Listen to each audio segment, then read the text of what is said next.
திமுக காங்கிரஸ் கூட்டணியில் என்னதான் பிரச்சனை? டெய்லி அதுன்னு இவங்க நாங்கள் அது சொல்லலை, நாங்கள் இவங்களுக்கு கீழே தான் இருக்கோம், அவங்க சொல்கிறபடி தான் நாங்கள் கேட்குறோம், இப்படிலாம் டெய்லி எதுனா ஒன்று வந்துக்கிட்டே இருக்குது. என்னதான் பிரச்சனை? எலெக்ஷன் வந்துருச்சுல, இனிமேல் இந்த மாதிரி நிறைய நாடகங்கள் வரும். அது இந்த தடவை காங்கிரஸ் ரொம்ப ஓவராக நடிக்கிறாங்க எல்லாருமே. அவங்க மேடம் ஜோதிமணி திமுக தயவில் தான் ஜெயித்தாங்க இல்லையா? அதிமுக காரராக இருந்தாலும் நான் இதை நேர்மையாக சொல்கிறேன், அவ்வளோதான். செந்தில் பாலாஜி தான் நிறைய ஹெல்ப் பண்ணாருன்னா சொன்னாங்க.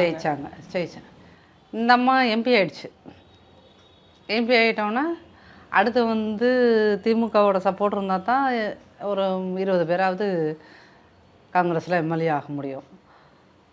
அப்படி ஆகக்கூடாதுன்னு இந்த அம்மாவுக்கு அங்கே இருக்கிற எம்எல்ஏஸ் மேலே காங்கிரஸ் எம்எல்ஏக்கள் மேலே ஜோதிமணிக்கும் இந்த மாணிக்கம் தாகூர்னு மதர்கார் விருதுநகர் அவர் பேசிக்கிட்டு இருக்கார்ல, இவங்க எல்லாத்துக்கும் என்னன்னா, இவங்க எல்லாருமே எம்பி திமுக சப்போர்ட்டில் ஆகிட்டு எம்எல்ஏஸ் மட்டும் திமுக சப்போர்ட்டில் ஆகக்கூடாது, உடனே ஆட்சியில் பங்கு அதிகாரத்தில் பங்குன்னு.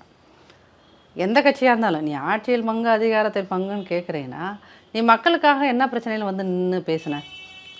திமுகவோடு நீங்கள் கூட்டணியில் இருந்தாலும் இன்றைக்கி ஆட்சியில் பங்குகின்ற ஜோதிமணியாக இருக்கட்டும், மாணிக் தாகூர்கிட்ட இருக்கட்டும், இன்னொருத்தர் தண்டமாக கத்திட்டு இருப்பார், அவர் பேர் என்ன, பிரவீன் சக்கரவர்த்தி.